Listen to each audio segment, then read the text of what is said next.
Hello students, this is class 7 science lesson number 6. The topic is neutralization reactions.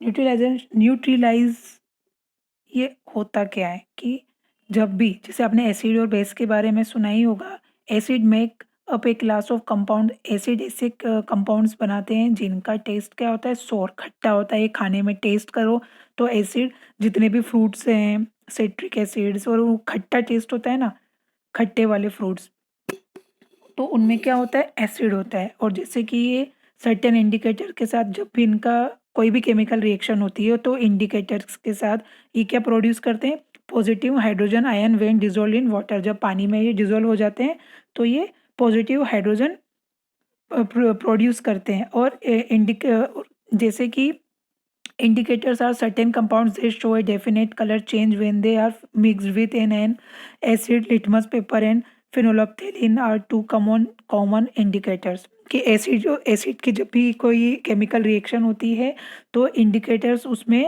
एक important role play करते हैं। तो जब भी हमको टेस्ट करना हो कि ये जो एसिड है या बेस है, तो हम किस पे टेस्ट करते हैं, लिटमस पेपर या फिनोल्फथेलिन पे। तो ये अपना कलर चेंज कर देते हैं।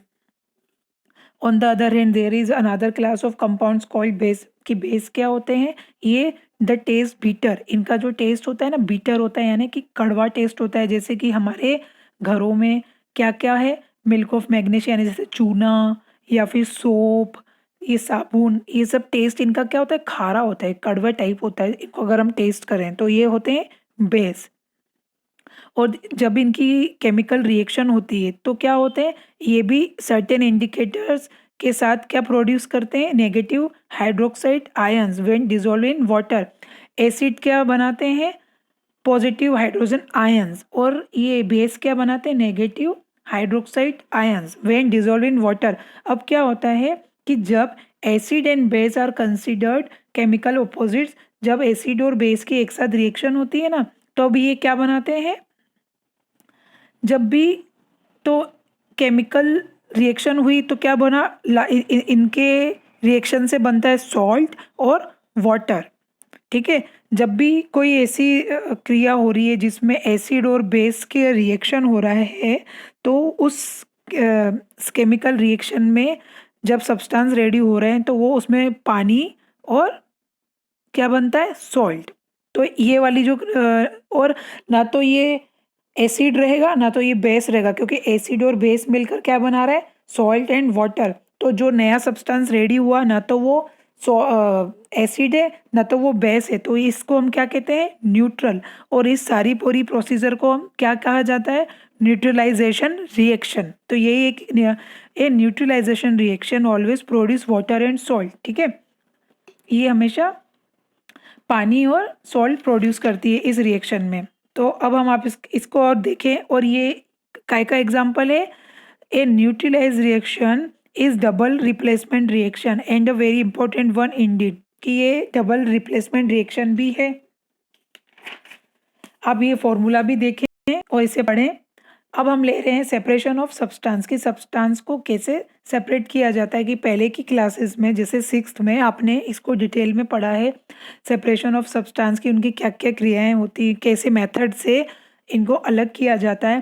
पर आपके चैप्टर में इस जो मेन टॉपिक है वो क्या है, सी वाटर। सी वाटर से हम नमक को किन किन मेथड के द्वारा अलग कर सकते हैं। तो क्या है, first salinity of sea water. The earth is a watery planet. हमारे अर्थ पे चारों तरफ क्या है, पानी है। कौन सा, सी वाटर, जो कि 70% its surface and about 97% of all the water on earth is ocean. हमारा जो अर्थ है, पृथ्वी है, वो 97% ओशियन से घिरी हुई है। और ये क्या है, सॉल्ट वाटर है। जो ओशियन में वो पानी पूरा पीने के योग्य नहीं है, ये पूरा वाटर कैसा है, सॉल्टी। तो अब हमको पानी पीने के लिए सिर्फ कितना है, ओनली 3% शुद्ध पानी है हमारे पास। तो हमको जब भी पानी को प्योर चाहिए, प्योर फॉर्म में चाहिए, तो इसमें से इसको नमक को अलग करना पड़ता है। और कितना पानी, जैसे कि 100 किलोग्राम्स ऑफ सी वाटर से 3.5 किलोग्राम ऑर्डिनरी सोल्ट तैयार होता है। इतने पानी में से इतना नमक हमें प्राप्त होता है। तो इनकी जो प्रोसीजर्स हैं, आप देखें कि source of sea salts in sea water, कि जहाँ कहीं भी पे भी वॉल्केनोज हैं, नदियाँ हैं, ओशियंस है, तो वहाँ पे हमको ये सॉल्ट मिलता है, लेकिन हमको इसको प्योर करना पड़ता है। ये हमारे यूज़ के लिए प्योर नहीं है, इसमें प्योरिटी नहीं होती। तो हमको इसको कैसे अलग किया जाता है वो हम इसके प्रोसीजर ले रहे हैं, इसमें स्टार्ट कर रहे हैं। जैसे आप ये एक एक्टिविटी पढ़ें, इसमें साफ शो हो रहा है कि नीचे मिट्टी है और पानी इसमें गर्म किया जा रहा है, और इसमें आप मार्क कर दें जैसे भी आप इसमें प्रोसीजर में लिखा है। बहुत ही सिंपल लैंग्वेज में, इसलिए मैं आपको डिटेल में नहीं समझा रही हूँ एक्टिविटी, पर आप इसको पढ़ेंगे तो आपको बिल्कुल समझ में आएगा। मैं आपको ये पढ़ा रही हूँ, desalination of sea water, the salinity of different ocean in different, कि क्या है, the highest salinity of water is seen in the Dead Sea. It is so high that no a single marine animal can survive in it. That is why is named as Dead Sea. अब salinity को dead सी क्यों कहा जाता है? क्योंकि उसका जो पानी है इतना खारा है, वहाँ पे कोई भी मैरीन एनिमल है, यानी मरीन एनिमल, यानी जो पानी में, जो नदी में, ओशियन में जो एनिमल सरवाइव करते हैं वो ऐसे खारे पानी में सरवाइव कर ही नहीं सकते। मरीन एनिमल्स मतलब जो मीठे पानी में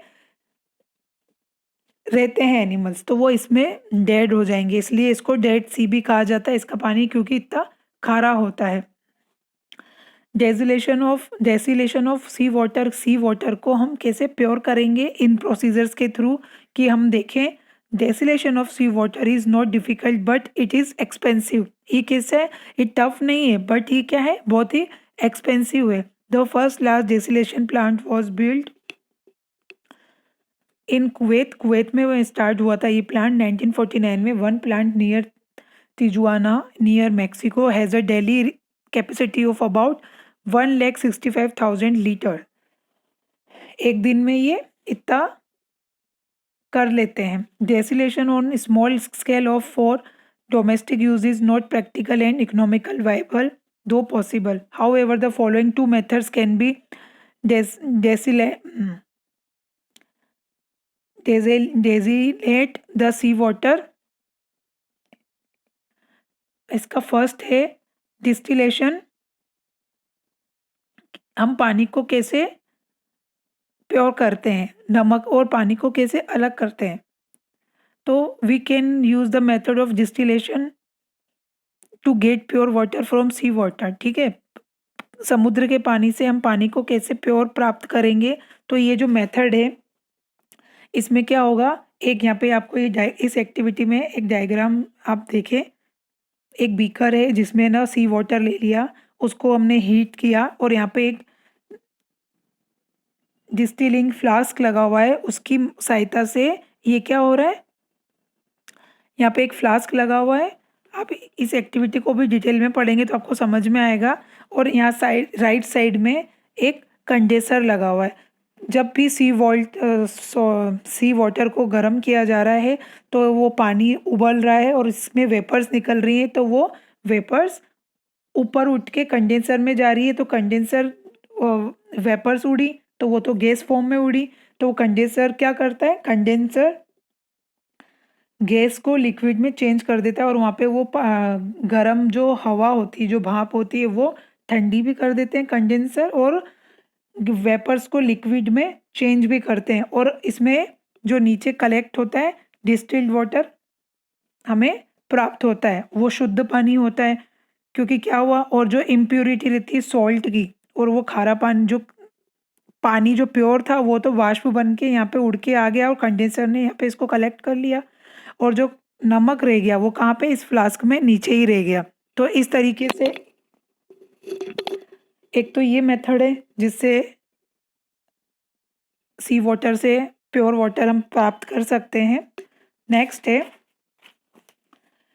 रिवर्स ऑस्मोसिस, अनदर मेथड है ये, जिसको भी the partially permeable membrane in the diagram, ये जैसे डायग्राम दे रखा है, इसमें ये शो हो रहा है कि normally allows water to pass through easily but not the dissolve salts in the sea water. This flow of water into the solution is called osmosis. This flow, ये जो पानी का फ्लो है वाटर का, उसको ही क्या कहते हैं, into the solution is called osmosis.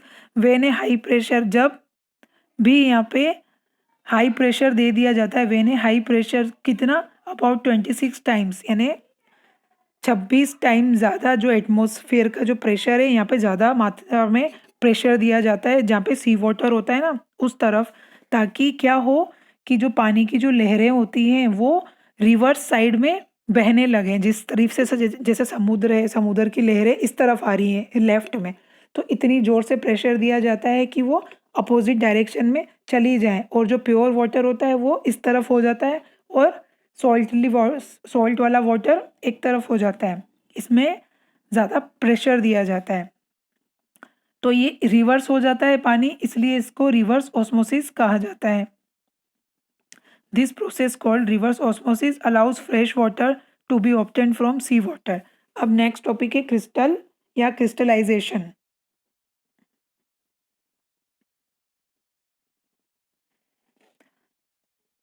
पहले हम पढ़ेंगे कि क्रिस्टल क्या है। As we know all the tiny particle in solid are packed very close together, कि जो भी सॉलिड्स होते हैं उनको कितने क्लोजली पैक किया जाता है। In many solids the particles are arranged in a regular repeating pattern. Such a regular arrangement of particles is called a crystal. Solids made up of crystal are called crystalline solids.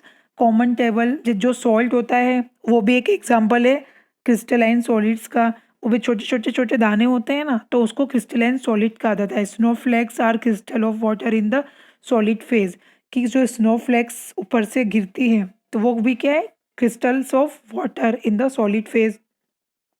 Crystallisation क्या है? The process of crystallization is used for getting a pure sample of a soluble solid.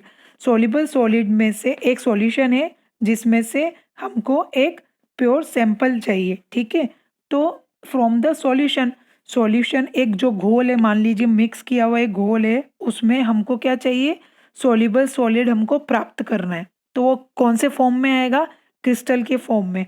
When hot saturated solution of a substance is cooled, जब वो जो गरम saturated solution होता है वो क्या होता है, जब ठंडा हो जाता है तो crystal of the pure substance separate, फिर क्या होते हैं क्रिस्टल वो सेपरेट हो जाते हैं आउट, एंड द इम्प्योरिटीज, जो जो गंदगी होती है are left in the solution, और जो इम्प्योरिटी वो सॉल्यूशन में रह जाती है।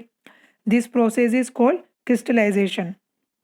और आप ये नीचे जो प्रोसीजर है ये बहुत ही एक्टिविटी 3 और यहाँ पे जो एक्टिविटी 4 दे रखी है ये भी आप पढ़ें, ये बहुत सिंपल वे में लिखा हुआ है। अब evaporation is a last topic. Evaporation is used to separate solids dissolved in a liquid common salt dissolved in a water is separate in this way। Evaporation के थ्रू यानी भाप के थ्रू इसको अलग किया जाता है नमक को। The solution is put in a big flat dish. अब जो पानी था उसको इसमें डाल दिया गया इस डिश में, और क्या इसको गर्म किया गया, हीट हुई, पानी को उबाला तो एवोपरेट हुई, भाप उड़ी, फिर क्या हुआ, जो कॉमन सॉल्ट है, जो पानी तो उड़ गया और नीचे क्या रह गया, सॉल्ट रह गया। तो इस मेथड से भी, एवोपरेशन की मेथड से भी कॉमन सॉल्ट को हम प्राप्त कर सकते हैं, और इसको सी वाटर और saline lake water by evaporation, sea water से और सेलाइन लेक से भी इस तरीके की मेथड से, एवोपरेशन के मेथड से हम सॉल्ट प्राप्त करते हैं। सी वाटर और lake water is field in the shallow beds, जैसे यहाँ पे डायग्राम में दे रखा है कि इनको फैला दिया जाता है एक बेड की तरह। तो सूरज की किरणों से क्या होता है, water evaporates by the heat of the sun, salt remains on the bed. तो इस मेथड से भी सॉल्ट हमें प्राप्त होता है। ओके।